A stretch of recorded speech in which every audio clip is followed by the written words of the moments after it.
നമ്മുടെ ഭാര്യമാർക്ക് ഏറ്റവും കൂടുതൽ ദേഷ്യം വരുന്ന സമയത്താ. ഏറ്റവും കൂടുതൽ ദേഷ്യം പറഞ്ഞപ്പോഴാ നിങ്ങൾ അവളുടെ 1 പവൻ്റെ സ്വർണ്ണം എടുത്ത് വിറ്റു. ഇതിന് അത്യാവശ്യം വന്നപ്പോൾ വിറ്റു.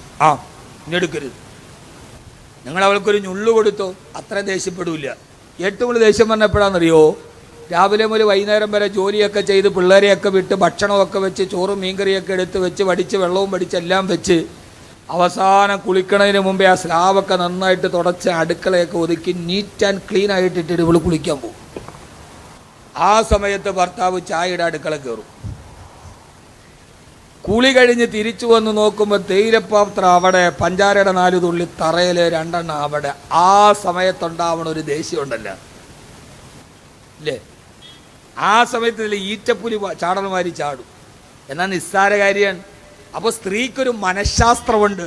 ആ മനഃശാസ്ത്രം അറിഞ്ഞിട്ടേ നബിതങ്ങൾ തിന്നിട്ടുള്ളൂ സല്ലല്ലാഹു അലൈഹി വസല്ലം. മനഃശാസ്ത്രം ഭയങ്കരമാണ്. നബിയെപ്പോലൊരു സൈക്കോളജിസ്റ്റ് ആരാ ഉള്ളത്? സിനിമാ നടന്മാര്, വിവാഹമോചനം, ലോകത്ത് മനുഷ്യന്റെ ഹൃദയത്തിൽ കയറിയ താരരാജാക്കന്മാർക്ക് ഭാര്യമാരെ കൂടെ നിർത്താൻ കഴിയുന്നില്ലത്രേ. മഹതിയായ ആയിഷ റളിയല്ലാഹു തആല പറയാ, ഇവിടെ ഇങ്ങോട്ട് ഹബീബായ നബി തങ്ങളുടെ മുമ്പിൽ ഒരു പരാതി ചെന്നു. എന്താ പരാതി? ഹബീബായ നബി സല്ലല്ലാഹു അലൈഹി വസല്ലം ഭാര്യമാരോട് നീതി കാണിക്കുന്നില്ല. ഇപ്പം എല്ലാം പറയാൻ സമയമില്ല, ഉള്ളത് പറയാം. ഭാര്യമാർ 11 ഭാര്യമാരുണ്ട്. എത്രയുണ്ട്? ആരൊക്കെ? ഗൂഗിളിൽ തപ്പ്. നമുക്കാകെയുള്ള ഒരേ ഒരു ഉസ്താദ് ഗൂഗിളാണ്. ആ ഗുരുവിന് പകരം ഗൂഗിൾ പറ്റും, കുഴപ്പമില്ല. ഗൂഗിളിനോട് എന്ത് ചോദിച്ചാലും ഗൂഗിൾ പറഞ്ഞു തരും. ഗുരുവിനോട് ചോദിച്ചാലും ഗുരുവും പറയും. പക്ഷേ ഗൂഗിൾ വഴിതെറ്റിക്കും, ഗുരു വഴിതെറ്റിക്കില്ല. ഗൂഗിൾ നോക്കിപ്പോയി എത്ര പേര് കുഴി വീണിട്ടുണ്ട്, പക്ഷെ ഗുരുവിൻ്റെ കൂടെ പോയ ഒരാൾ കുഴി വീണിട്ടില്ല. അതുകൊണ്ട് ഗുരുവിന് പകരം ഗൂഗിൾ മതിയാവില്ല. ഹബീബായ നബി തങ്ങളുടെ അടുക്കൽ ഒരു പരാതി വന്നു. എന്താ പരാതി? 11 ഭാര്യമാരോട് നീതി കാണിക്കുന്നില്ല. ഇത്തിരി സ്നേഹം കൂടുതൽ ആയിഷ ബീവിയോടാണ്. എല്ലാവരും ഇപ്പോൾ എല്ലാവരും ഉന്നയിക്കുന്ന ഒരു പ്രശ്നമാണ്. ആയിഷ ബീവിയോടാണ് സ്നേഹം കൂടുതൽ. ഈ പരാതി ആർക്കുമുണ്ട്? രവിചന്ദ്രന് മാത്രമല്ല, കോളാമ്പിക്കും മാത്രമല്ല, പിന്നെയോ ഹബീബായ നബി തങ്ങളുടെ ഭാര്യമാർക്കുമുണ്ട്. എത്ര ഭാര്യമാർ? 11 ഭാര്യമാർ. ആരൊക്കെ? ആയിഷത്തും ഹഫ്സത്തും സൗദ സഫിയത്തും മൈമൂനത്തും റംല ഹിന്ദും സൈനബുൻ ജുവൈരിയ ലിൽ മുഅ്മിനീന ഉമ്മഹാത്തുൻ മർളിയ. ഇടുക്കി ജില്ലയിലെ പച്ചപ്പരവതാനി വിരിച്ച പുൽമേടുകൾ താഴോട്ടിറങ്ങി നിൽക്കുന്ന രാവിലെ കോടമഞ്ഞിന്റെ വിളി കേട്ടിട്ടുണരുന്ന കാഞ്ഞാറിലെ പെരിയാറിന്റെ തീരത്ത് പടുത്തുയർത്തപ്പെട്ട പണ്ടത്തെ ഒരു കൊച്ചു കാഞ്ഞാറ് നൂറ് ജുമാ മസ്ജിദിന്റെ സൈലിഡിന്റെ ആകുന്ന ഓട് വെച്ചുണ്ടാക്കിയ കൊച്ചൊരു മദ്രസയിലിരുന്നപ്പോ, അന്ന് അങ്ങോട്ടും ഇങ്ങോട്ടും ആടുന്ന മരബെഞ്ചിലിരുന്നപ്പോ 4ാം ക്ലാസ്സിൽ എന്നെ പഠിപ്പിച്ച അബൂബക്കർ ഉസ്താദ് അന്ന് പഠിപ്പിച്ച ബൈത്താണിത്. ഇപ്പൊ വർഷം ഏതാണ്ട് ഒരു 10-35 കഴിഞ്ഞിട്ടുണ്ട്. അബൂബക്കർ ഉസ്താദ് അള്ളാഹു പുറത്തു കൊടുക്കട്ടെ. ഇപ്പൊ ഏത് പിള്ളേർക്കറിയാം? മദ്രസയും വേണ്ട, റേഞ്ചും വേണ്ട, ഒന്നും വേണ്ട. മോനെ ഇന്നത് ഇങ്ങനെ ആടണം. മരബെഞ്ചിലിരുന്നപ്പോ മുക്രിക്കാക്ക പഠിപ്പിച്ചു തന്നു. ആയിഷത്തുൻ ഹഫ്സത്തും സൗദ സഫിയത്തും മൈമൂനത്തും റംല ഹിന്ദും സൈനബുൻ ജുവൈരിയ ലിൽ മുഅ്മിനീന ഉമ്മഹാത്തുൻ മർളിയ. 11 ഭാര്യമാരാണ്. ആ ഭാര്യമാര് ഒരു ദിവസം ആയിഷ റളിയല്ലാഹു തആല പറയാ, ശ്രദ്ധിച്ച് കേട്ടോളൂ, ഇന്നത്തെ സദസ്സ് വിപുലമാവുകയില്ല. ഹബീബായ നബി തങ്ങൾ ഞാനും കൂടി വീട്ടിലിങ്ങനെ ഒരു പുതപ്പിന് അരപ്പുതപ്പിൽ കിടക്കുകയാണ്. ഞങ്ങൾ 2 പേരും അരഭാഗം വരെ പുതപ്പ് വെച്ച് മൂടി. ഞങ്ങൾ 2 പേരും ആ വീട്ടിലിങ്ങനെ സ്വറ പറഞ്ഞ് ഞങ്ങൾ വെറുതെ കിടക്കുമ്പോ എല്ലാ തിരക്കുകളിൽ നിന്ന് മാറി ഹബീബായ നബി തങ്ങൾ എനിക്ക് ഒറ്റയ്ക്ക് കിട്ടിയ ഒരു ദിവസമാ. അങ്ങനെ ആ പുതപ്പിന്റെ ഉള്ളിൽ ഞങ്ങൾ ഇങ്ങനെ അരഭാഗം മൂടി ഇങ്ങനെ വർത്തമാനം പറയുമ്പോ അതാ ഞങ്ങളുടെ ഇടയിലോട്ട് കടന്നു വന്നു മഹദിയായ ഫാത്തിമ റളിയല്ലാഹു തആല അൻഹാ. പൊന്നുമോള് ഫാത്തിമ കടന്നു വന്നു.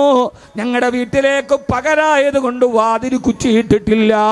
സ്വകാര്യ നിമിഷമല്ലാത്തത് കൊണ്ട് 2 പേരും ഒരു പുതപ്പ് വെറുതെ പകുതിയിലിട്ടിട്ടേ ഉള്ളൂ. ഞങ്ങൾ അവിടെ ഇരുന്നുകൊണ്ടിരിക്കുമ്പോ ഹബീബായ നബി തങ്ങളുടെ പൊന്നുമോള് ഫാത്തിമ റളിയല്ലാഹു തആല കടന്നു വന്നു. ആയിഷ റളിയല്ലാഹു തആല പറയാണ്, പറയുന്നു മാ ഖാമ അലഹാ, അന്ന് മാത്രം ഫാത്തിമയെ കണ്ടിട്ട് അല്ലാഹുവിന്റെ റസൂൽ ഉപ്പ എഴുന്നേറ്റില്ല. സാധാരണ ഫാത്തിമയെ കണ്ടാൽ എഴുന്നേറ്റ് ഒരു മുത്തം കൊടുക്കാറുണ്ട്, അന്ന് എഴുന്നേറ്റില്ല. മാ ഖാമ ലഹാ, അന്ന് എഴുന്നേറ്റില്ല എന്ന് പറഞ്ഞാൽ അതിന് മുമ്പ് എഴുന്നേറ്റിട്ടുണ്ടെന്നാണ് അതിന്റെ മഫ്ഹൂമു മുഖാലഫ. മഫ്ഹൂമു മുഖാലഫ എന്ന് പറഞ്ഞാൽ അൽഫാമും ഷവർമയും പോലെ മൂന്നാമതൊരു സാധനമല്ല. ആളുകൾ വിചാരിക്കണം അങ്ങനെയാണ്. ഞാനൊന്ന് ഉച്ചയ്ക്ക് ചോറുണ്ടില്ല എന്ന് പറഞ്ഞാൽ ഇന്നലെ ഉണ്ടില്ല എന്നാണ് അത്. ഇന്നലെ ഉണ്ടില്ല എന്നല്ലേ. മാ കാമലഹ, എന്ത് രസമാണ്.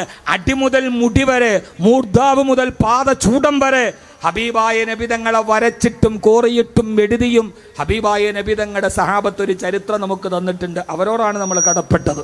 റളിയല്ലാഹു അൻഹു. പറമനുഷ്യന്മാരെ, പറബീബിങ്ങളെ റളിയല്ലാഹു അൻഹും മാ കാമലഹ, അന്ന് എഴുന്നേറ്റില്ല എന്ന് പറഞ്ഞാൽ ഹബീബായ നബി തങ്ങൾക്ക് ചെറിയ ഒരു അനിഷ്ടമുണ്ട്. മോള് ആ സമയത്ത് വരേണ്ടിയിരുന്നില്ല. ചെറിയ മനസ്സിന്റെ ഉള്ളിൽ ഒരു ഗീറത്തെന്ന് പറയുന്നതിന്. അതിപ്പോ ഇല്ലാത്ത ആരെങ്കിലും ഉണ്ട്? അതിപ്പോ ഇല്ലാത്ത ആരെങ്കിലും ഉണ്ട്? ഒരു ചെറിയൊരു മനസ്സിന്റെ ഉള്ളിലുണ്ട്, വെളിയിൽ കാണിച്ചില്ല. മാ കാമലഹ റസൂലുള്ളാഹ്, ഹബീബായ നബി തങ്ങൾ എഴുന്നേറ്റില്ല. ചോദിച്ചു എന്താ മോളെ? പറഞ്ഞു യാ റസൂലല്ലാഹ്, ഞാൻ അങ്ങയുടെ അടുക്കൽ വെറുതെ വന്നതല്ല നബിയേ. ഇന്ന അസ്വാദക യുനാശിദിനൽ അദിലബി ഇബ്നതി അബീ ഖുഹാഫാ, ഇന്ന അസ്വാദക യുനാശിദിനൽ അദിലബി ഇബ്നതി അബീ ഖുഹാഫാ, അബൂ ഖുഹാഫയുടെ മകളോട് അങ്ങ് ഒരൽപ്പ സ്നേഹം കൂടുതൽ കാണിക്കുന്നുണ്ട്. ബാക്കി ഭാര്യമാരോട് അത്രയും സ്നേഹം കാണിക്കുന്നില്ലെന്ന് അങ്ങയുടെ ഭാര്യമാര് പരാതി പറഞ്ഞിട്ടുണ്ട് നബിയേ. അത് വാപ്പാന്റെ അടുക്കൽ പറയാൻ എന്നെ പറഞ്ഞു വിട്ടതാണ് നബിയേ. ഞാൻ പറഞ്ഞ മനസ്സിലാവുന്നുണ്ടോ? ബാക്കി ഭാര്യമാർ എന്നെ പറഞ്ഞു വിട്ടതാണ്. എന്ത്? ആയിഷ ബീവിയോട് അല്പ സ്നേഹം കൂടുതൽ കാണിക്കുന്നുണ്ട്. ഇന്ന അസ്വാദക യുനാശിദിനൽ അദിലബി ഇബ്നതി അബീ ഖുഹാഫാ, അബൂ ഖുഹാഫയുടെ മകൾ എന്ന് പറഞ്ഞാൽ അബൂബക്കർ സിദ്ദീഖ് റളിയല്ലാഹു അൻഹുവിന്റെ മകൾ ആയിഷ റളിയല്ലാഹു തആല അൻഹയാണ്. ആയിഷ റളിയല്ലാഹു തആല അൻഹ പറയാ, ആയി ബഹുമാനപ്പെട്ട പ്രിയപ്പെട്ട പൊന്നുമോൾ അങ്ങനെ പരാതി പറഞ്ഞിട്ടും അല്ലാഹുവിന്റെ റസൂൽ ഇരുന്നിടത്ത് എഴുന്നേറ്റില്ല. ഞാനും ഒന്നും പറയാതെ മൗനിയായി നിന്നു. ഹബീബായ നബി തങ്ങൾ ഇത് കേട്ടിട്ട് ചിരിച്ചുകൊണ്ട് ഫാത്തിമയുടെ മുഖം പോട്ട് നോക്കി. ഫാത്തിമ ബീവി പറഞ്ഞു, ഉപ്പാ അങ്ങനെ ചിരിച്ചു തള്ളണ്ട. ബാക്കി ഭാര്യമാരൊക്കെ വലിയ ഗീറത്തിലാണ്, പ്രശ്നത്തിലാണ്. ഈ ആയിഷയോട് മാത്രം സ്നേഹം പോരാ, അങ്ങക്ക് നീതിയില്ല, അങ്ങ് ഭാര്യമാരോട് അനീതി കാണിക്കുന്നുണ്ട്. എന്നോട് അവരാവലാതി പറഞ്ഞിട്ട് എന്നെ പ്രതിനിധിയായിട്ട് പറഞ്ഞതാണ് നബിയേ. ഇത് കേട്ട റസൂലുള്ളാഹി സ്വല്ലല്ലാഹു അലൈഹി വസല്ലം ഫാത്തിമ റളിയല്ലാഹു അൻഹയുടെ മുഖത്തോട്ട് നോക്കി ചിരിച്ചിട്ട് ചോദിച്ചു, ഫാത്തിമ അവതുഹിബ്ബീനി ബിമാ ഉഹിബ്ബു, നിന്റെ വാപ്പ ഇഷ്ടപ്പെടുന്നതല്ല നീ ഇഷ്ടപ്പെടുമോ മോളെ? വാപ്പയുടെ ഇഷ്ടമെല്ലാം എൻ്റെ പൊന്നുമോളുടെ ഇഷ്ടമാകുമോ മോളെ? അപ്പൊ പറഞ്ഞു, യാ റസൂലല്ലാഹ്, അങ്ങനെക്ക് വാപ്പ മാത്രമല്ലല്ലോ, എൻ്റെ ഹബീബായ നബി തങ്ങളല്ലേ. അങ്ങ് ഇഷ്ടപ്പെട്ടതൊക്കെ ഇഷ്ടപ്പെടാതെ ഫാത്തിമയുടെ ഈമാൻ പൂർണ്ണമാവുകയില്ലല്ലോ. അതുകൊണ്ട് അങ്ങ് ഇഷ്ടപ്പെടുന്നതെല്ലാം ഫാത്തിമയ്ക്ക് ഇഷ്ടമാണ് യാ റസൂലല്ലാഹ്. ഉടനെ റസൂലുള്ളാഹി സ്വല്ലല്ലാഹു അലൈഹി വസല്ലം പുതപ്പിന്റെ മറുഭാഗത്ത് കാണുന്ന ആയിഷ റളിയല്ലാഹു അൻഹയുടെ നേരെ വിരൽ ചൂണ്ടിയിട്ട് പറഞ്ഞു, ഫാത്തിമ അഹിബ്ബി ഹാദിഹി, അഹിബ്ബി ഹാദിഹി. ഫാത്തിമ, ഈ നിൽക്കുന്ന ആയിഷയെ നിങ്ങൾ ഇഷ്ടപ്പെട്ടോ? കാരണം എൻ്റെ ഹൃദയത്തിൽ എനിക്ക് ഏറ്റവും ഇഷ്ടമുള്ളത് ആയിഷയോടാ. അഹിബ്ബി ഹാദിഹി, ആയിഷയോട് എനിക്ക് ഭയങ്കര ഇഷ്ടാ. അതുകൊണ്ട് ഫാത്തിമ നീയും ഇഷ്ടപ്പെട്ടോ? ഇനി ഞാൻ എൻ്റെ വാപ്പായോടൊന്ന് മറുപടി പറയാനാ. ഒന്നും മിണ്ടാതെ ഫാത്തിമ റളിയല്ലാഹു തആല തിരിച്ചുപോയി. ബാക്കി ഭാര്യമാര് ഫാത്തിമ ബീവിയെ കാത്തിരിക്കുമ്പോ ബാക്കി ഭാര്യമാര് ചോദിച്ചു, ഫാത്തിമ നിന്റെ വാപ്പായോട് ഞങ്ങൾ പറഞ്ഞ പരാതി പറഞ്ഞോ? അതേ പറഞ്ഞു. എന്ത് പറഞ്ഞു നിന്റെ ഉപ്പ? അപ്പ പറഞ്ഞു, അഹിബ്ബി ഹാദിഹി, എന്നോടും ആയിഷ ബീവിയെ സ്നേഹിച്ചോളാം പറഞ്ഞു ഭാര്യമാരെ. ആ ഭാര്യമാര് പറഞ്ഞു, ആ ഫാത്തിമ, ഇതുകൊണ്ട് ഞങ്ങളെ തൃപ്തരല്ല. അള്ളാന്റെ റസൂല് ഞങ്ങളോട് നീതി കാണിക്കുന്നില്ല. നീതി നീങ്ങുന്ന ലോകം, നീതി തിറഞ്ഞ നബി സല്ലല്ലാഹു അലൈഹി വസല്ലം അനീതി കാണിക്കുന്ന പെൺവർഗത്തിനോട് നീതി കാണിക്കണമെന്ന് പറയാൻ ചരിത്രത്തിന്റെ പ്രബുല്ലമായ ഒരു ആഖ്യാന തലങ്ങളിലേക്ക് അനുവാചക ഹൃദയത്തെ കടത്തിക്കൊണ്ടുപോയ അള്ളാന്റെ റസൂലിന്റെ രസകരമായൊരു സംഭവമാണിത്. അവസാനം ഫാത്തിമ ബീവി പറഞ്ഞു, ഇല്ല ഇല്ല, വല്ലാഹി മാ ഉറാജിഉ ലഹാ, ഇനി ഒരിക്കലും ഈ കാര്യവും പറഞ്ഞിട്ട് ഞാൻ ഹബീബായ നബി തങ്ങളിലേക്ക് തിരിച്ചു പോവില്ല. എനിക്ക് അല്ലാഹുവിന്റെ ഹബീബിനോട് പറയാൻ കഴിയില്ല. ബാക്കി ഭാര്യമാരുടെ പരാതി തീർന്നിട്ടില്ല. നബി തങ്ങൾ അനീതി കാണിക്കുന്നുണ്ട്. അവരെല്ലാവരും കൂടി സൈനബ് റളിയല്ലാഹു അൻഹയെ രണ്ടാമത് പറഞ്ഞു വിട്ട് ഹബീബായ നബി തങ്ങളുടെ അടുക്കലേക്ക്, സൈനബേ സൈനബേ സൈനബേ, അള്ളാന്റെ റസൂലിനോട് പോയി നമ്മുടെ പരാതി പറയ്, നീതി കാണിക്കാൻ പറയ്. മഹദിയായ സൈനബ് ബിൻത് ജഹ്ശ് റളിയല്ലാഹു തആല അൻഹാ, നിങ്ങൾ എന്തെടുക്ക, മഹദിയായ സൈനബ് റളിയല്ലാഹു അൻഹാ. കാരണം സൈനബ് റളിയല്ലാഹു തആല സൗന്ദര്യത്തിൽ ആയിഷ ബീവിയോട് കടപിടിക്കുന്ന ആളാ. സൈനബ് ബീവി ഏറ്റവും പ്രധാനപ്പെട്ട ഒരു കുടുംബത്തിൽ പിറന്ന ആളാ. ഏത് രീതിയിലും ആയിഷ ബീവിയോട് കടപിടിക്കാൻ പറ്റിയ ആളാ. ഇതൊക്കെ പറയുമ്പോൾ നിങ്ങൾ വിചാരിക്കണ്ട, ഹബീബായ നബി തങ്ങൾക്ക് ആദ്യ ഭാര്യ ഖദീജ ബീവിയാണ്. തന്നേക്കാൾ 15 വയസ്സ് പ്രായമുള്ള ഖദീജ ബീവിയോടൊത്ത് 25 വർഷം താമസിച്ചതിന് ശേഷമാണ് ഖദീജ ബീവി വഫാത്തായിട്ടാണ് നബി തങ്ങൾ അടുത്ത വിവാഹം കഴിച്ചത്. 15 വയസ്സ് തന്നേക്കാൾ പ്രായ കൂടുതലുള്ള ഖദീജ ബീവിയുടെ കൂടെ ജീവിക്കുമ്പോ ഒരൊറ്റ വിവാഹമല്ലാതെ ചെയ്തിട്ടില്ല. 25 വർഷം ഖദീജ ബീവിയുടെ കൂടെ ജീവിച്ച ആളാണ് നബി മുഹമ്മദ് മുസ്തഫ. യഥാർത്ഥത്തിൽ അപ്പോഴല്ലേ വിവാഹം കഴിക്കേണ്ടത്. കന്യകമാരായി ആയിഷ ബീവി മാത്രമേ ഉള്ളൂ. സൈനബ് റളിയല്ലാഹു തആല ആയിഷ ബീവി തന്നെ പറയാറുണ്ട്, ആ സൈനബ് നല്ല സ്വഭാവമുള്ളവളാ, നല്ല നമസ്കാരമുള്ളവൾ, നല്ല സിക്റുള്ളവരും ഏറ്റവും നല്ല നോമ്പും അനുഷ്ഠാനങ്ങളും ഏറെ ചെയ്യുന്ന ഭാര്യമാര് മുമ്പന്തിയിലാണ് സൈനബ് റളിയല്ലാഹു അൻഹാ. പക്ഷെ ആയിഷ ബീവി പറയാറുണ്ട്, സൈനബ് ഉണ്ടല്ലോ, അവൾക്കൊരൊറ്റ പ്രശ്നമേ ഉള്ളൂ, പറഞ്ഞാൽ ഒരു കാര്യം കേട്ടാൽ പെട്ടെന്ന് ചൂടാകുന്ന പ്രകൃതമുണ്ട് സൈനബ് ബീവിക്ക്. ആയിഷ ബീബി റളിയല്ലാഹു തആല പറയാ, സൈനബ് അവൾ ആള് കൊള്ളാലെന്ന നിസ്കാരമുണ്ട്, നോമ്പുണ്ട്, ദിക്റുണ്ട്, എല്ലാം ചെയ്യും. പക്ഷെ ആളിത്തിരി ക്ഷിപ്രകോപിയാണ്, പെട്ടെന്ന് ദേഷ്യം വരും. ആ ഒരൊറ്റ സ്വഭാവം ഒഴിച്ചാൽ ബാക്കിയെല്ലാം ഉണ്ടാവും. നമ്മളെക്കാൾ സങ്കീർണതകളും നിറഞ്ഞ ഒരു കുടുംബ ജീവിതത്തിലാണ് തിരുദൂതര് നീതിയെക്കുറിച്ച് പഠിപ്പിച്ചത് സല്ലല്ലാഹു അലൈഹി വസല്ലം. ചില പെണ്ണുങ്ങൾ നല്ല നോമ്പുണ്ടാകും, ദിക്റുണ്ടാകും, ഹജ്ജ് ഉണ്ടാകും, എല്ലാം ഉണ്ടാവും. പക്ഷെ ഇച്ചിരി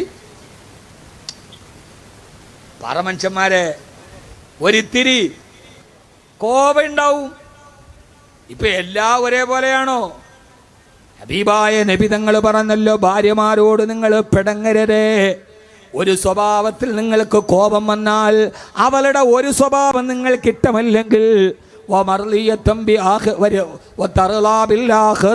വേറൊരു സ്വഭാവം നിങ്ങൾക്ക് ഏറ്റവും ഇഷ്ടപ്പെട്ടതാവും.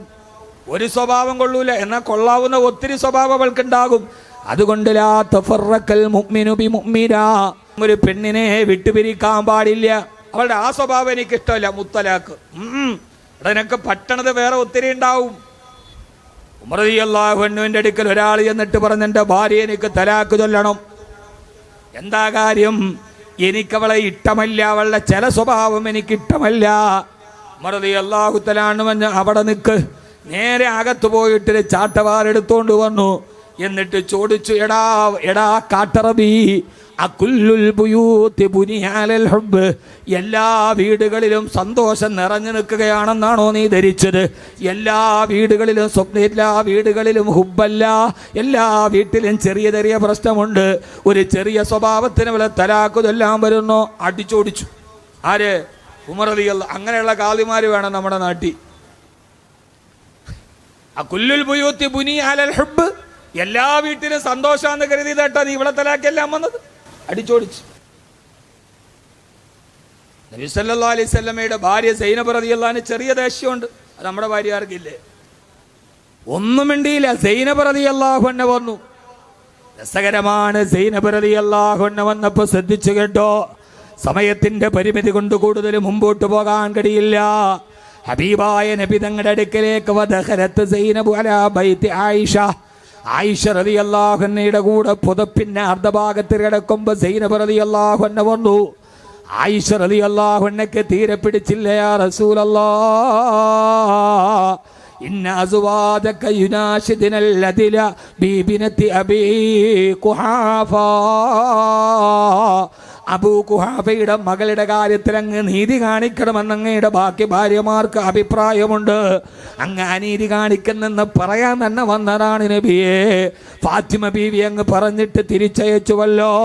പക്ഷേ ഞാൻ ആ പരാതിയുമായിട്ട് ആ പെണ്ണുങ്ങളുടെ പ്രതിനിധിയായിട്ട് വന്നതാന്ന് പറഞ്ഞപ്പോ ആ സമയത്തും അല്ലാഹുവിന്റെ ഹബീബ് മൗനത്തിന്റെ വാൽമീകത്തിൽ ഒളിച്ചു നിന്നൊന്നും മിണ്ടിയില്ല.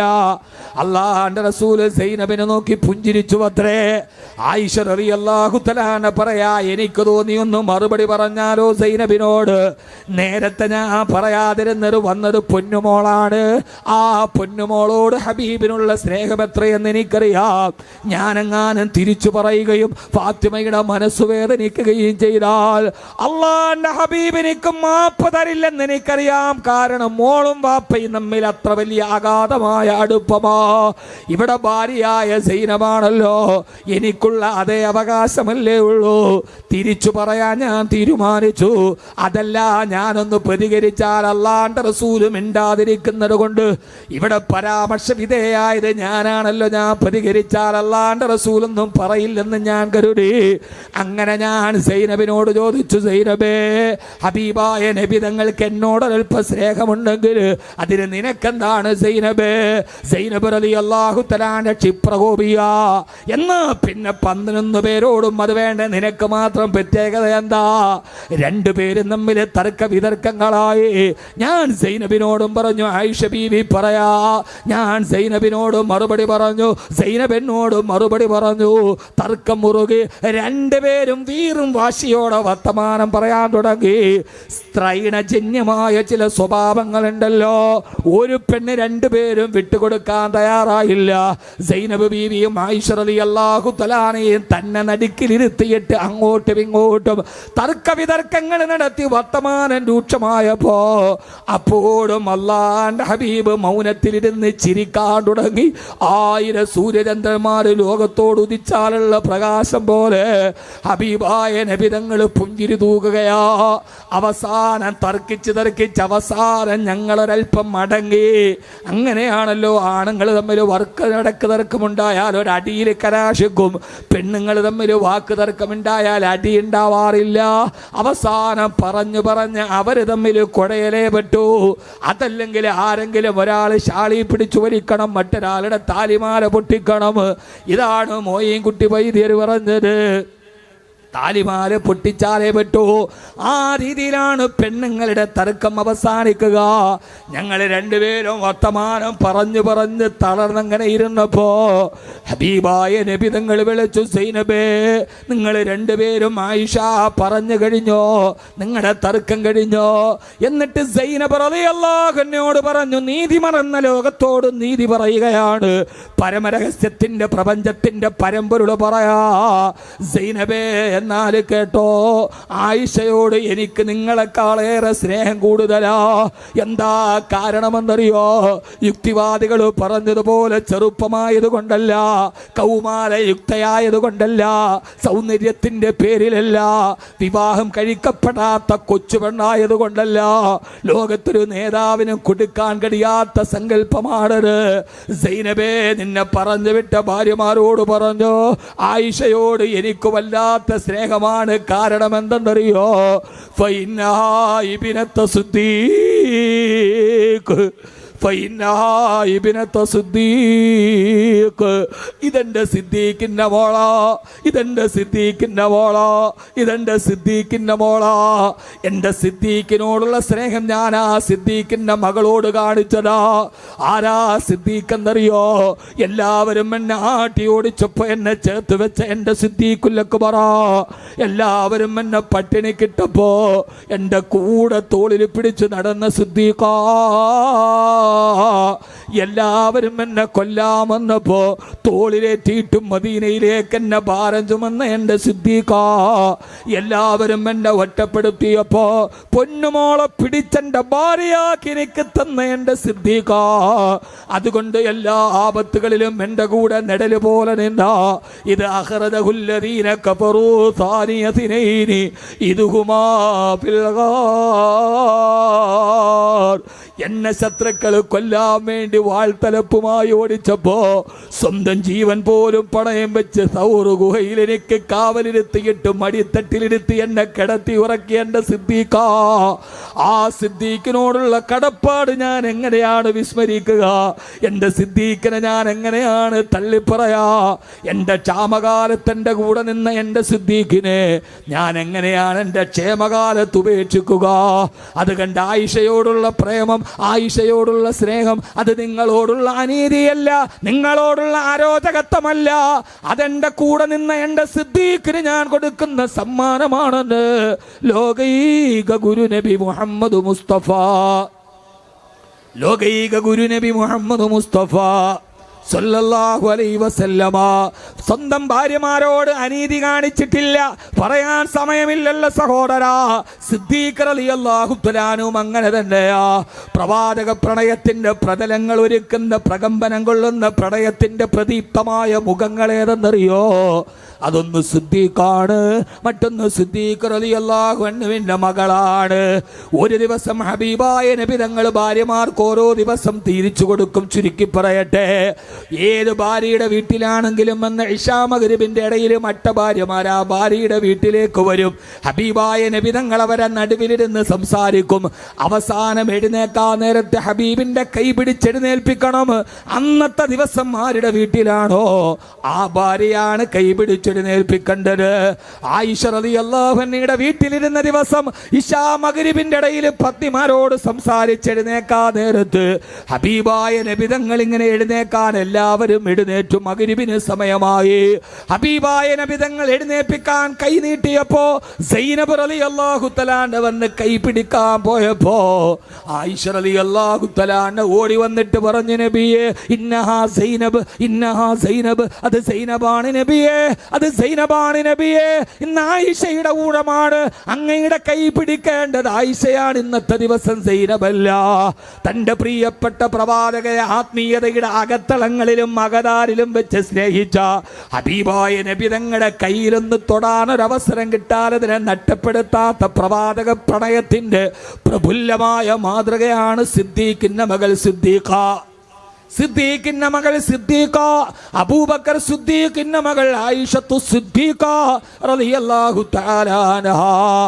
ഉടനെ കൈ പിടിച്ചു ഹബീബായ നബി തങ്ങള്. സൈനബിനെ പിടിച്ചില്ല. രണ്ടുപേരും തമ്മിൽ വാക്ക് തർക്കമായി. അങ്ങോട്ടും പറഞ്ഞു ഇങ്ങോട്ടും പറഞ്ഞു.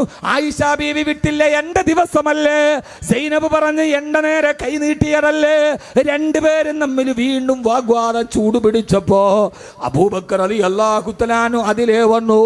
ഹബീബായ നബി തങ്ങള് നടുവിൽ ഇങ്ങനെ കേട്ട് നിൽക്കുകയാണ് ചിരിച്ചുകൊണ്ട്. ഈ സംഭവത്തിലേക്ക് വന്നിട്ട് വിളിച്ചു, നബിയേ ബാങ്ക് വിളിച്ചു, നബിയെ നമുക്ക് പോയി മഗ്രിബ് നിസ്കരിച്ചിട്ട് വരാം. ശബ്ദം കേട്ട് ആയിഷ ബീവി നോക്കുമ്പോ ഉപ്പയാണ്. പേടിച്ചു പോയി തീർന്നത് തന്നെ. ഹബീബായ നബി തങ്ങളോട് ഞാൻ ഇങ്ങനെ സംസാരിച്ചത് ഉപ്പ കണ്ടിട്ടുണ്ടെങ്കിൽ ഇന്ന് നിസ്കാരം കഴിഞ്ഞിട്ട് എൻ്റെ കഥ കഴിഞ്ഞത് തന്നെ. ഒന്നുകിൽ നല്ല ചീത്ത വിളി കേൾക്കും, അല്ലെങ്കിൽ ഉപ്പ ഇന്നടിക്കും. പ്രവാചക പ്രണയത്തിന്റെ സുന്ദരമായ മുഹൂർത്തങ്ങൾ നിറഞ്ഞു നിന്ന മദീന മുനവ്വറയുടെ ചാരത്ത് കെട്ടിപ്പൊക്കെ ഈത്തപ്പന മരത്തിന്റെ ഓലയുടെ കുടിൽ കണ്ടോ നിങ്ങള്? ആ കൊച്ചു കുടിലാണ് ഇത് നടന്നത്. ആ കുടിലിൽ നിന്ന് നിസ്കാരം കഴിഞ്ഞ് സിദ്ദീഖ് റളിയല്ലാഹു തആല അൻഹു നബി തങ്ങൾ ഇറങ്ങുന്നതിന്റെ ഇടയിലൂടെ ഓടി വന്നു. ഓടി വന്ന് ആയിഷ ബീവിയെ വിളിച്ചു. ആയിഷ പേടിച്ചു പറച്ച് ആയിഷ റളിയല്ലാഹു തആല അൻഹ പോകുമ്പോ അബൂബക്കർ റളിയല്ലാഹു അൻഹു പറഞ്ഞു, ആയിഷ ഹബീബായ നബി തങ്ങളുടെ മുമ്പിൽ നീ സംസാരിക്കരുത്. നീ ഹബീബിനോട് ഒച്ചയെടുത്ത് സംസാരിക്കുന്നു. എൻ്റെ ഹബീബിനോട് നീ ശബ്ദമുയർത്തുന്നു. ആയിഷ, നമ്മൾ തമ്മിലുള്ള ബന്ധമില്ലാതാകുമെന്ന് പ്രിയപ്പെട്ട മോൾ ആയിഷത്തു സിദ്ദീഖയോട് കാർക്കശ സ്വരത്തോട് പറഞ്ഞു. സിദ്ദീഖ് റളിയല്ലാഹു അൻഹു കാന റസൂലുള്ളാഹി സ്വല്ലല്ലാഹു അലൈഹി വസല്ലം അജുവദന്നാസ് ഫീ റമളാന മിനരീഹിൽ മുർസല, അടിച്ചു വീശുന്ന കാറ്റിനേക്കാൾ ധർമ്മിഷ്ഠനായിരുന്നു നബി മുഹമ്മദ് മുസ്തഫ. നബി മുഹമ്മദ് മുസ്തഫ നബി മുഹമ്മദ് മുസ്തഫ സല്ലല്ലാഹു അലൈഹി വസല്ലമ അഹ്ലു ബൈത്തിനെ സ്നേഹിക്കണമെന്ന് പഠിപ്പിച്ചു തന്ന സമസ്ത കേരള ജമിയത്തുൽ ഉലമയുടെ സെക്രട്ടറിയായ ബഹുമാനപ്പെട്ട MT അബ്ദുള്ള മുസ്ലിയാർ, സമസ്തയുടെ പ്രസിഡന്റായ ജിഫ്രി തങ്ങൾ, MT ഉസ്താദ് വന്നാൽ എഴുന്നേറ്റ് നിൽക്കും. കാരണം MT ഉസ്താദ് ജിഫ്രി തങ്ങളുടെ ഉസ്താദാണ്. മറിച്ച് ജിഫ്രി തങ്ങൾ വരുന്നത് കണ്ടാൽ MT ഉസ്താദ് എഴുന്നേറ്റ് നിൽക്കും. അത് ശിഷ്യനായതുകൊണ്ടല്ല, ഇത് അഹ്ലു ബൈത്താണ് കയറി വരുന്നത്, അല്ലാഹുവിന്റെ റസൂലിന്റെ ഖബീലയാണ്. ഇങ്ങനെ പരസ്പര ബഹുമാനത്തിന്റെയും ആദരവിന്റെയും ഗുണപാഠങ്ങൾ നമുക്ക് പഠിപ്പിച്ചു തന്ന മഹാന്മാരായ നമ്മുടെ പണ്ഡിത വരേണ്യന്മാരുണ്ട്. ഈ കരുനാഗപ്പള്ളി റഈസുൽ ഉലമായുടെ നാടാണിത്. അള്ളാഹു മഹാന്മാരോടൊത്ത് നമ്മെ സ്വർഗത്തിൽ അള്ളാഹു ഒരുമിച്ച് കൂട്ടി അനുഗ്രഹിക്കട്ടെ. അള്ളാഹു അനുഗ്രഹിച്ചൊരുമിച്ച് കൂട്ടട്ടെ. മഹാനായ പതി അബ്ദുൽ ഖാദർ മുസ്ലിയാരുടെയും റഈസുൽ ഉലമാഇന്റെയും ഒക്കെ ജന്മം കൊണ്ട് അനുഗ്രഹീതമായി മണ്ണ് റബ്ബേ നീ സ്വീകരിക്കണേ റഹ്മാനേ. അൽഹംദുലില്ലാഹി റബ്ബിൽ ആലമീൻ. അല്ലാഹുമ്മ സ്വല്ലി അലാ സയ്യിദിനാ മുഹമ്മദ് വഅലാ ആലി സയ്യിദിനാ വമൗലാനാ മുഹമ്മദ്. അല്ലാഹുമ്മ സ്വല്ലി അലാ സയ്യിദിനാ മുഹമ്മദിനിൽ ഫാത്തിഹി ലിമാ ഉഗ്ലിക വൽ ഖാതിമി ലിമാ സബഖ നാസിറിൽ ഹഖ് ബിൽ ഹഖ് വൽ ഹാദി ഇലാ സിറാത്തിക്കൽ മുസ്തഖീം വഅലാ ആലിഹി ഹഖ ഖദരിഹി വമിഖ്ദാരിഹിൽ അലീം. റഹ്മാനുറഹീമായ അല്ലാഹുവേ, പരമദയാലുവായ തമ്പുരാനെ, ഞങ്ങളുടെ പാപങ്ങളെല്ലാം നീ ഞങ്ങൾക്ക് വിട്ടുപുറത്തു മാപ്പാക്കി തരണേ. അല്ലാഹുവേ, ഞങ്ങളിൽ നിന്നും മരണപ്പെട്ടു പോയ ഞങ്ങളുടെ മാതാപിതാക്കൾ, ബന്ധുമിത്രാദികൾ, സഹോദരി സഹോദരന്മാർ, ദുആ കൊണ്ട് നമ്മോട് വസിയ്യത്ത് ചെയ്തവർ, ഇൽമിന്റെ പടികളിൽ നമ്മുടെ സഹായികളായിരുന്നവർ, നമ്മുടെ അഭ്യുദയാകാംക്ഷികൾ, എല്ലാത്തിലും ഉപരി ഈ നന്മയുടെ ദറസിന്റെ ഇൽമിന്റെ വടിയിൽ നമുക്ക് ഭക്ഷണം തന്നവർ, അന്നം നൽകുന്നവർ, സഹായിയായിരുന്നവർ, അവർ മരിച്ചവരുടെയൊക്കെ കബറിടം നീ വിശാലമാക്കണേ. അല്ലാഹുവേ, ജീവിച്ചിരിക്കുന്നവർക്ക് ആരോഗ്യത്തുള്ള ദീർഘായുസ്സ് നൽകണേ തമ്പുരാനെ. മാരകമായ രോഗങ്ങളിൽപ്പെട്ടവർ രോഗങ്ങൾക്ക് നീ ശിഫ നൽകണേ അല്ലാ. ക്യാൻസർ, ബ്രെയിൻ ട്യൂമർ പോലെയുള്ള മാരകമായ രോഗത്തിൽ നിന്ന് ഞങ്ങളെ നീ കാക്കണേ റഹ്മാനെ. ഞങ്ങളെ നീ കാക്കണേ റഹ്മാനെ. അവസാനം വരെ മാരകമായ രോഗത്തിൽ നിന്ന് കാക്കണേ അല്ലാ. മരിക്കുന്നത് വരെ ആരോഗ്യത്തോടുകൂടി നിന്നെ മുമ്പിൽ സുജൂദ് ചെയ്യാൻ ഞങ്ങൾക്ക് ആഫിയത്ത് നൽകണേ റഹ്മാനെ. ആ മാരക രോഗങ്ങളിൽ ആരൊക്കെ പെട്ടുപോയിട്ടുണ്ടോ അവർക്കൊക്കെ നീ ശിഫ നൽകണേ അല്ലാ. മക്കളില്ലാത്തവർക്ക് മക്കളെ നൽകണേ റബ്ബേ. കടബാധ്യതയുള്ള ധാരാളം ആളുകളുണ്ട്, കടബാധ്യതകൾ മാറ്റിക്കൊടുക്കണേ റഹ്മാനെ. മാറ്റിക്കൊടുക്കണേ റഹ്മാനെ. കടക്കാരനായി മരിപ്പിക്കല്ലേ അല്ലാ. ഭർത്താവിൻ്റെ കടമോത്ത് ദുഃഖിക്കുന്ന ഉമ്മമാരുണ്ട്, സഹോദരിമാരുണ്ട്. എല്ലാ കടങ്ങളും വീട്ടി സമാധാനത്തോടെ സന്തോഷത്തോടെ ജീവിക്കാൻ തൗഫീഖ് നൽകണേ റഹ്മാനെ. അല്ലാഹുവേ, ഞങ്ങളുടെ കുടുംബത്തിലെ സന്തോഷം നിലനിർത്തണേ അല്ലാ. സമാധാനം നിലനിർത്തണേ അല്ലാ. ഞങ്ങളുടെ മക്കളെ നീ ഹാഫിളീങ്ങളാക്കണേ അല്ലാ, ആലിമീങ്ങളാക്കണേ അല്ലാ. ഞങ്ങളുടെ മക്കളെ ലഹരിയിൽ നിന്ന്, മദ്യപാനത്തിൽ നിന്ന്, വഴികേടിൽ നിന്ന് കാക്കണേ റഹ്മാനെ. മക്കൾ കാരണത്താൽ തലകുനിച്ച് നിൽക്കേണ്ട ഒരവസ്ഥയും ഞങ്ങൾക്ക് വരുത്തല്ലേ അല്ലാ. ഞങ്ങളുടെ മക്കളെ ഞങ്ങൾക്ക് അഭിമാനമാക്കണേ റബ്ബേ. 5 വക്കത്ത് നിസ്കാരമുള്ള മക്കളാക്കണേ റബ്ബേ. നിന്നെ പേടിയുള്ള മക്കളാക്കണേ റബ്ബേ. നിന്റെ ഹബീബിന്റെ സുന്നത്തുള്ള മക്കളാക്കണേ അല്ലാ. ഈ സദസ്സിൽ ആമീൻ പറയുന്ന വൃദ്ധന്മാർ ആഫിയത്ത് നൽകണേ അല്ലാ. കച്ചവടക്കാരൻ്റെ കരുനാഗപ്പള്ളി ടൗണിൽ അവിടെയും ഇവിടെയൊക്കെ ചെറുതും വലുതുമായ കച്ചവടം നടത്തുന്നവർ, അവരെ കച്ചവടങ്ങളിൽ നീ ബറക്കത്ത് നൽകണേ അല്ലാ. കഷ്ടനഷ്ടങ്ങളിൽ നിന്ന് കാക്കണേ റഹ്മാനെ. അല്ലാഹുവേ, പടച്ചവനെ, അപകട മരണങ്ങളിൽ നിന്ന് കാക്കണേ അല്ലാ. ഈ ദേശീയപാതയുടെ ഓരത്തൊരു ദിവസം എത്ര നിരവധി അനവധി അപകടങ്ങൾ നടക്കുന്നു. ആക്സിഡന്റിൽ പെട്ട് ശരീരഭാഗങ്ങൾ ചിന്നിച്ചെതറി ആരും നോക്കാനില്ലാതെ നടുറോഡിൽ കിടക്കുന്ന ഒരവസ്ഥയിൽ നിന്ന് ഞങ്ങളെ കാക്കണേ റഹ്മാനെ. മരിക്കുന്ന നേരം ലാ ഇലാഹ ഇല്ലല്ലാഹ് മുഹമ്മദുർ റസൂലുള്ളാഹ് ഉറക്കെ പറഞ്ഞ് സ്വർഗം കണ്ട് മരിപ്പിക്കണേ അല്ലാ. ഞങ്ങളുടെ കണ്ണിൽ മരിക്കുന്നതിന് മുമ്പ് ഹബീബായ നബി മുഹമ്മദ് മുസ്തഫ സല്ലല്ലാഹു അലൈഹി വസല്ലമയെ കാണിപ്പിച്ച് തരണേ റഹ്മാനേ. മദീനയിലെത്തി അസ്സലാത്തു വസ്സലാമു അലൈക യാ റസൂലല്ലാഹ് എന്ന് പറയാതെ ഞങ്ങളെ മരിപ്പിക്കല്ലേ അല്ലാ. പടച്ചവനെ, ഈ സദസ്സിന് വേണ്ടി സഹായിച്ചവർ, സംഘാടനത്തിനു വേണ്ടി സഹായിച്ച SKSSF പ്രവർത്തകർ, രാപ്പകലില്ലാതെ നോട്ടീസ് ഒട്ടിക്കാനും പന്തല് കെട്ടാനും സ്റ്റേജ് ഒരുക്കാനും ഉലമാക്കളടക്കമുള്ള പ്രവർത്തകർ ജീവിച്ചിരുന്നു. അവർക്ക് നീ ഖൈറ് നൽകണേ അല്ലാ, ആഫിയത്ത് നൽകണേ അല്ലാ, ആരോഗ്യം നൽകണേ അല്ലാ. ആ പ്രവർത്തകർക്ക് നീ അർശിന്റെ തണല് നൽകണേ അല്ലാ. ഞങ്ങളുടെ പ്രിയപ്പെട്ട സയ്യിദുൽ ഉമ്മ, സയ്യിദുൽ ഉലമ, പടച്ചവനെ, ഞങ്ങളുടെ പ്രിയപ്പെട്ട ദ്വന്ദ്വ നേതൃത്വത്തിന് നീ ആഫിയത്ത് നൽകണേ അല്ലാ. ഞങ്ങളുടെ പ്രിയപ്പെട്ട ദ്വിതീയ നേതൃത്വത്തിന് നീ ആഫിയത്ത് നൽകണേ അല്ലാ, ആരോഗ്യം നൽകണേ അല്ലാ. ഞങ്ങളുടെ ഉസ്താദന്മാർക്ക് പുറത്തു കൊടുക്കണേ റബ്ബേ. പടച്ചവനെ, അവസാനം ഈ ലോകത്ത് നിന്ന് വിട പറയുമ്പോ ഈമാന് സലാമത്താക്കി ആക്കിബത്ത് നന്നാക്കി മരിപ്പിക്കണേ അല്ലാ. ഇവിടെ ഒരുമിച്ച് കൂടിയ സഹോദരിമാർ അവരെ ജീവിതത്തിന്റെ പ്രയാസങ്ങൾ മാറ്റണേ റബ്ബേ, സങ്കടങ്ങൾ മാറ്റണേ റബ്ബേ. ഞങ്ങളുടെ പെൺമക്കളെ നീ അരുതായ്മകളിൽ നിന്ന് കാക്കണേ അല്ലാ. ഞങ്ങളുടെ സമൂഹത്തിന് ഇസ്സത്ത് നൽകണേ അല്ലാ, ഐക്യം നൽകണേ അല്ലാ. നാളെ പരലോകത്ത് എഴുന്നേറ്റ് നിൽക്കുമ്പോ അർശിന്റെ തണല് നൽകണേ അല്ലാ. പടച്ചവനെ, സ്വർഗത്തിന്റെ മുമ്പിൽ നിൽക്കുമ്പോ ഹബീബായ നബി മുഹമ്മദ് മുസ്തഫ സല്ലല്ലാഹു അലൈഹി വസല്ലമയുടെ കയ്യിൽ നിന്ന് ഹൗദുൽ കൗസർ കോരി കുടിച്ച് സ്വർഗത്തിൽ ഒരുമിച്ച് കൂടാൻ ഞങ്ങൾക്ക് നീ തൗഫീഖ് നൽകണേ റഹ്മാനേ.